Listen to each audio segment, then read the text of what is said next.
Hello and welcome to this lesson. Hard work pays. Remember our previous lesson was on courtism. Today's lesson is on respect for constituted authority. And we have the following objectives, which are: you need to know the meaning of authority, the types of constituted authority, and the importance of constituted authority. What is authority? Authority is the power to give command and be readily obeyed because of your official position.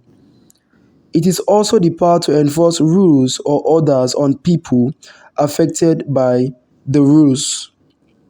Now, constituted authority is anybody appointed, elected, or selected to lead a group, an organization, or an area. Constituted authority refers to those who are officially appointed by the government or its agents. They are officials in government offices like the police, army, local government, civil service, customs, immigration, civil defense, etc.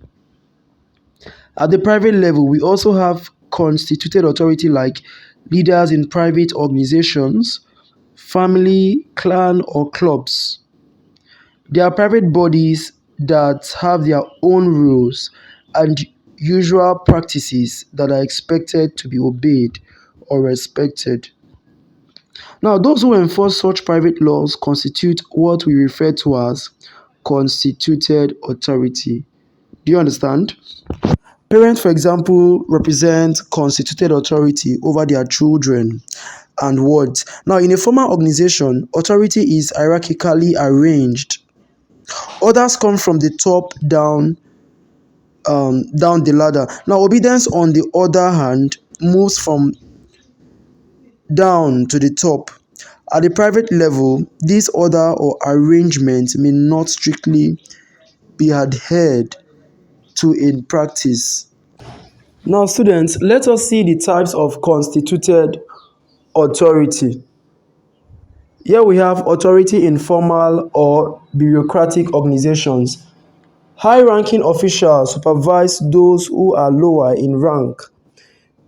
They give instructions and respect to be obeyed and expect to be obeyed. Obedience is followed up with the appropriate punishment. Ministers in charge of ministries, permanent secretaries, principals of schools, chief of defense, inspectors general of police, and many others represent constituted authorities over their subordinates and members of the public when their official duties affect the public. Authority at the family level. In African societies, at the family level, the authority of the father over the family is recognized. The family head, therefore, becomes the constituted authority at the family level. Authority in private organizations. Every human organization is formed to carry out specific duties which members see as beneficial to them.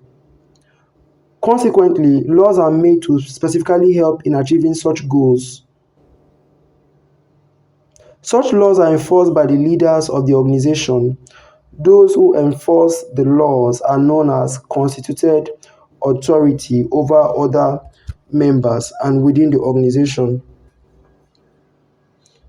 We have constituted authority at the local level. Now, each state in Nigeria has its own channels of communication and power distribution at the grassroots level. At the village level, the constituted authority is the village head. The titles of village heads vary from one community to another. Now, let's talk about the Yoruba land. Now, we have The village heads are generally called Bale. In Igbo land, they are called Ofo, Eze. Now, in the northern part of the country, they are called Waziri, and so on. Now, these district heads are responsible for the maintenance of law and order within their domains. Their laws, orders, and instructions are generally respected and obeyed. At the level of major towns, the Obi, Oba, and Emir are the traditionally respected constituted authorities.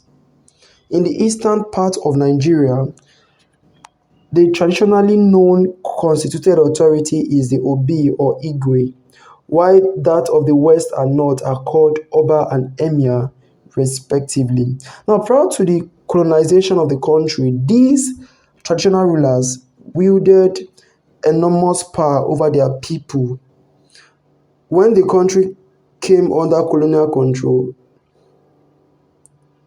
their power considerably reduced. However, despite the reduction in their power, their subjects still accord them considerably considerable respect. Okay, so now I believe you understand the meaning of constituted authority and the types of constituted authority at various levels at formal organization, family level, private organizations, and authority at the local level. The following are the importance of constituted authority. Now, the first one is that they ensure that the laws are obeyed. They maintain the integrity of the states and try to prevent external attack or aggression. 3. They help to maintain internal peace and security of lives and property. 4. They provide justice and fair play. This prevents jungle justice or people taking the law into their hands. 5. Constituted authority also allows people to assume that others will act in conformity with the law and thus be able to enter into binding business transactions. 6. It provides for the formulation and execution of good policies. And finally, constituted authority is inevitable in modern state to combat or prevent violence, anarchy, disorder, and exploitation of man. Thanks for listening. Until next time, and bye.